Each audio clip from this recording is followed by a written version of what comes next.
नमस्कार, जय माता दी। मन्नू जिंदगी यूट्यूब चैनल में आप सभी का स्वागत है। फ्रेंड्स, हम जानेंगे कि आज से नवरात्रा शुरू हो गई है, नवरात्रि। और नवरात्रि का जो पहला दिन होता है वो है शैलपुत्री देवी का।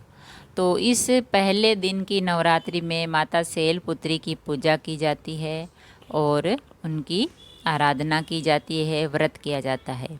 तो नवरात्रि के 9 दिन होते हैं। ये शारदीय नवरात्रि है जो 3 अक्टूबर से 11 अक्टूबर तक है। तो इस में पूजा करने से और माता रानी का आशीर्वाद पाने के लिए हम ये व्रत रखते हैं। और माता रानी है वो भक्तों की ज़रूर सुनती है, उनकी सारी परेशानियां दूर करती है। तो प्रथम नवरात्रि होती है माँ शैलपुत्री की। तो इसकी पूजा विधि और कथा के बारे में हम बताते हैं और इसका शुभ मुहूर्त क्या है। 3 अक्टूबर गुरुवार के दिन से शारदीय नवरात्रि प्रारंभ है। पहले दिन यानी प्रतिपदा, पहले दिन को प्रतिपदा प्रथम कहते हैं। तो इस दिन माता शैलपुत्री की पूजा होती है। और शैलपुत्री का अर्थ है पर्वतराज हिमालय की पुत्री। पर्वतराज हिमालय की पुत्री शैलपुत्री।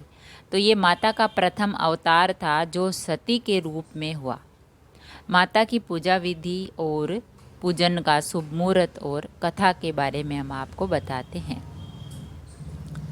माँ शैलपुत्री की पूजा विधि। सबसे पहले माँ शैलपुत्री की तस्वीर स्थापित करें और उसके नीचे लकड़ी की चौकी पर लाल रंग का वस्त्र बिछाएं और इसके ऊपर केसर से स लिखें और उसके ऊपर मनोकामना पूर्ति रखें। और उसके बाद हाथ में लाल पुष्प लेकर शैलपुत्री देवी का ध्यान करें और मंत्र भी बोलें। मंत्र के साथ ही हाथ में पुष्प, मनोकामना, गुटिका एवं माँ की तस्वीर के ऊपर चढ़ाएं। उसके बाद प्रसाद अर्पित करें। माँ शैलपुत्री के मंत्र का जाप करें और माता से अपनी मनोकामना मांगे। तो इस मंत्र का 108 बार जाप करें। तो वह मंत्र है ओम शै शैलपुत्री देवे नमः। ओम शै शैलपुत्री देवे नमः। मंत्र संख्या पूर्ण होने के बाद माँ दुर्गा के चरणों में अपनी मनोकामना रखें और माता से प्रार्थना करें और फिर ध्यान करें। और अब आती है माँ शैलपुत्री की कथा। माँ दुर्गा को सबसे पहले शैलपुत्री के रूप में पूजा जाता है। हिमालय के वहाँ पुत्री के रूप में जन्म लेने के कारण उनका नामकरण हुआ शैलपुत्री। इनका वाहन है वृषभ, इसीलिए ये देवी वर्षारूढ़ा के नाम से भी जानी जाती है। इस देवी ने दाएं हाथ में त्रिशूल धारण कर रखा है और बाएं हाथ में कमल सुशोभित है। यही देवी प्रथम दुर्गा है। यही सती के नाम से भी जानी जाती है। उनकी एक मार्मिक कहानी हम आपको सुनाते हैं।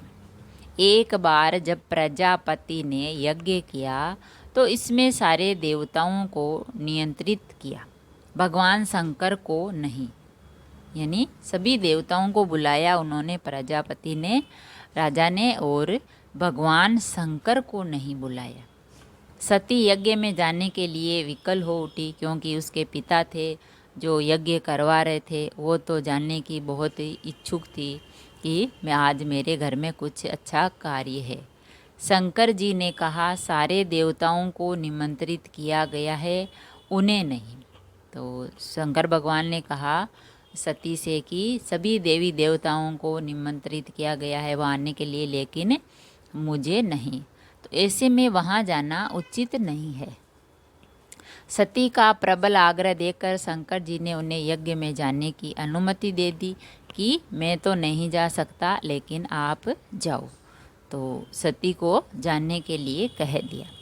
सती जब घर पहुंची तो सिर्फ माँ ने उन्हें स्नेह दिया। बहनों को बातों में कुछ अच्छा व्यवहार नहीं था, उपवास के भाव थे, भगवान शंकर के प्रति तिरस्कार का भाव था। दक्ष ने भी उनके प्रति अपमानजनक वचन कहे। इससे सती को कलेश पहुंचा, यानी उसको दुख हुआ। जब सती वहाँ गई अपने पिता के प्रोग्राम में तो सिर्फ माता ने ही उसे स्नेह दिया, बहनों ने और उसके पिता ने ही कुछ भी नहीं कहा और अपमानजनक वचन कहे तो फिर सती को दुख हुआ। वे अपने पति का ये अपमान सह नहीं सकी और योगा अग्नि द्वारा अपने को जलाकर भस्म कर लिया। इस दारुण दुख से व्यथित होकर शंकर भगवान ने उस यज्ञ का विध्वंस करा दिया। यही सती अगले जन्म में शैलराज हिमालय की पुत्री के रूप में जन्मी और शैलपुत्री कहलाई। पार्वती और हेमवती भी इसी देवी के अन्य नाम हैं। शैलपुत्री का विवाह भी भगवान शंकर से ही हुआ। शैलपुत्री शिवजी की अर्धांगिनी बनी। इनका महत्व और शक्ति अनंत है। तो फ्रेंड्स, ये थी शैलपुत्री माँ दुर्गा का जो पहला रूप होता है, शैलपुत्री की पावन कथा कि किस प्रकार वे सती से शैलपुत्री बनी।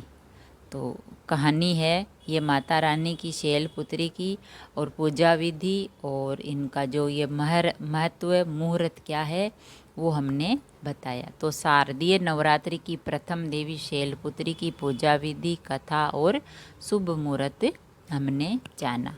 अगर वीडियो अच्छा लगा तो लाइक और शेयर ज़रूर करें। ऐसे ही और वीडियो देखने के लिए, जानने के लिए, सुनने के लिए चैनल को सब्सक्राइब करें। थैंक यू, धन्यवाद।